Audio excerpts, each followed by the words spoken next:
My name's Adam, I'm from the School of Wine. We came down to the Karrinyup shopping center today to do a wine and cheese matching. We picked out 5 different bottles from the local bottle shop and paired them up with 5 different artisanal cheeses.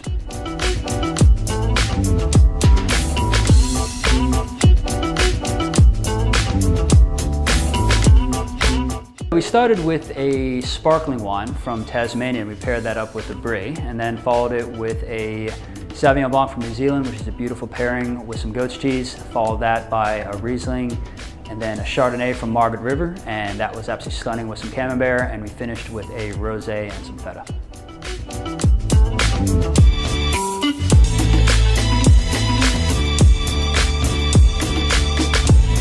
I'd like to thank the Karrinyup Shopping Center for bringing me down today. It was a fantastic day. The turnout was wonderful, and we had some really good wines and some really good cheese. I'm happy to do it, and we hope we see everyone back again here real soon.